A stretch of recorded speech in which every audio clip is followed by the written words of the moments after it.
Hey, what's up guys? Welcome back to JLoon channel. JLoon is back in the house and I literally back in the house. What I mean by that is I came back to Japan. So this is my parents' house. That's not something I can proudly tell, but yeah, my parents is allowing me to stay here for a while. So I'm currently staying in my parents' house.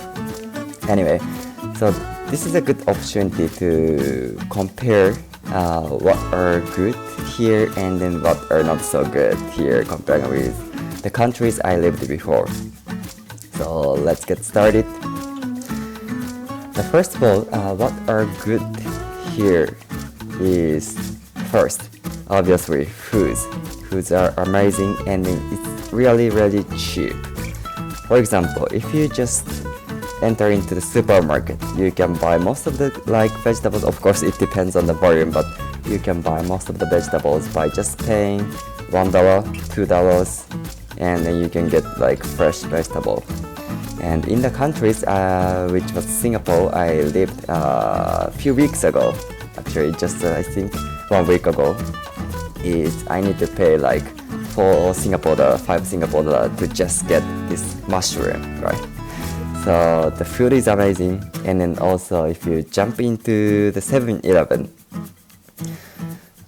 Japanese 7-Elevens are awesome.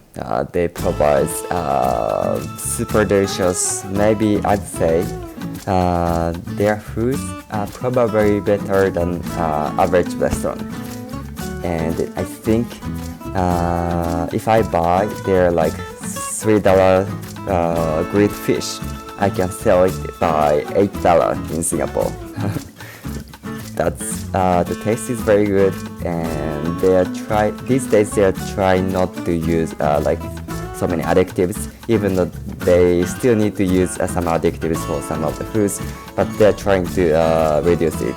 So the taste is good, and the food are not as unhealthy as the things you can buy in other countries' convenience store.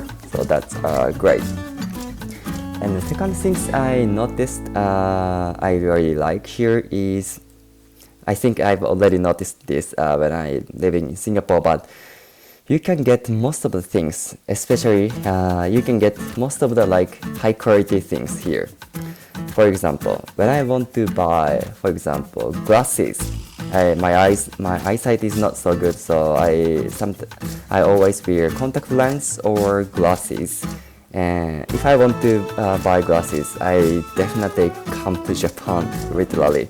And I've never tried glasses produced in Singapore. I'm not sure if they are producing, so I cannot compare. But glasses, wallet, purse, backpack, and yeah, furnitures, everything, most of the things you can buy here. So I think that's very good.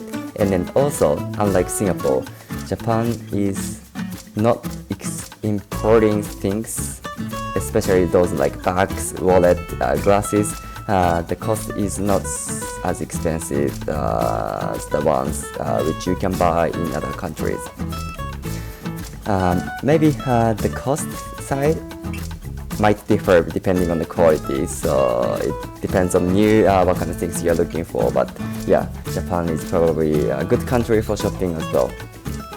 And then lastly, this is something I didn't pay attention to so much before, but as I moved back to Japan with my wife, what I noticed is the water here is very good comparing with water in Singapore. Obviously, Singapore is small countries, and then they buy water and then from Malaysia, and then they clean it in Singapore. So I guess they're taking a lot of works to clean up the waters in the countries which are bought from other countries. And most of especially ladies, they once they wash their hairs and once they take showers in Singapore, their skin became not so good condition. On the other hand, here in Japan, you can drink tap water and it's very okay. Tastes very normal. delicious, I'd say, as Japan has so many like rainy seasons. It's actually currently the weather is not good, but that's good. We can get fresh waters.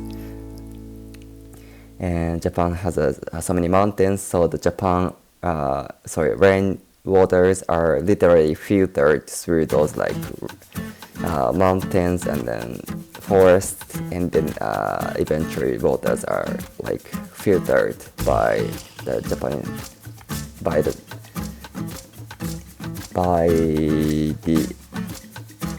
I don't know how to say, but buildings, sorry. Building facilities which clean the waters. So there are so many other things I haven't summarized, but those are the, I think, highlights so far in the past 1 week.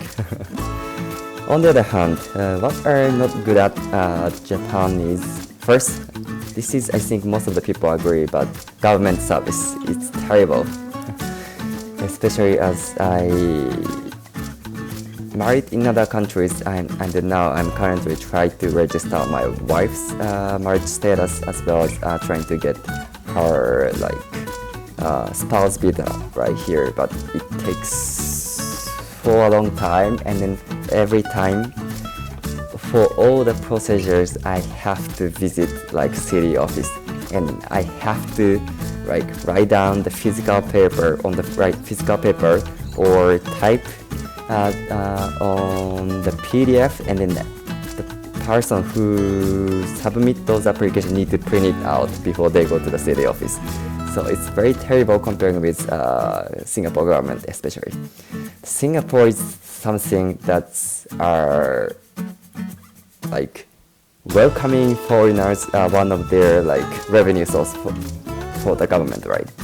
They are welcoming people as far as they have a job, and as far as they can get employment pass, or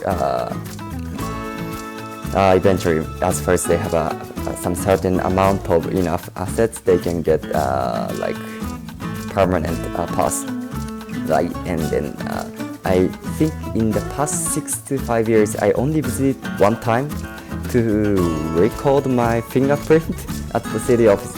And aside from that, all the procedures, all the like tax payment, all the like registrations are done via online space. So I literally can finish most of the things via their government mobile application or on their government web page. So that was, I think, one of the things I really miss. The second things I would probably miss will be bank services. I think it's a little bit related to government service because the banks are highly regulated by the government. But in Japan, banks charge you for every action.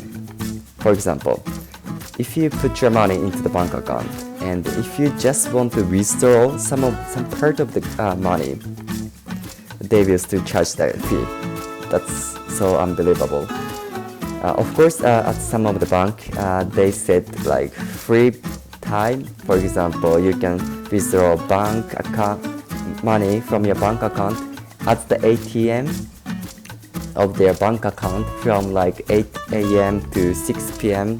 and then after that you have to pay additional fees. That's how they make money from the bank service. And then also, if you just want to send the money from one account to the other account, for example, you want to send 100,000 bucks or $100 to your friends whose accounts are also made from Japanese bank account, you still need to pay the cost.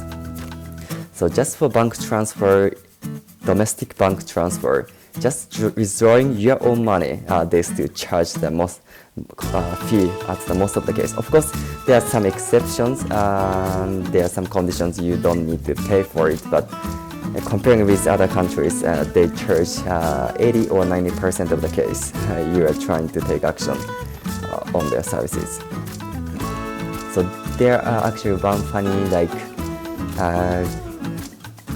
critic video. I'm not sure whether I saw it, but basically most of the foreigners, when they first start using Japanese bank account, they are surprised. Every actions, every like things they charge the fee for. So that's second things. And then lastly, what did I say? I think that's it. Or maybe, yeah, this one I was surprised that this is something which has been changed in the past 4 to 5 years, because when I lived in Japan, this custom wasn't here. But when you start renting a condo apartment, the initial cost seems to be a little bit high. So you need to put 1 month deposit. I think which is very normal. Actually, in Singapore, you have to put 2 months equivalent. The 2 months deposit, which is equivalent for the 2 months rent. But here, which most of the landlord require 1 month. The deposit, which is equivalent for the 1 month rent. However, on top of that, they ask you to pay the thanks fee to the landlord. So, and then which is usually at least 1 month, sometimes 2 months. Sometimes the cost which is equivalent is 3 months. 2 months or 1 month rent. And on top of that, these days, you also need to pay 1 month. The cost which is equivalent with 1 month rent, or maybe sometimes half month rent. But for the insurance of the rent payment, what I mean by that, in the past, I just need to ask my parents to sign the contract. The contract is saying if I cannot pay the rent, my parents will pay the rent. So that kind of the contract, right? My parents is guarantee the payment of the rent in case I cannot pay the rent.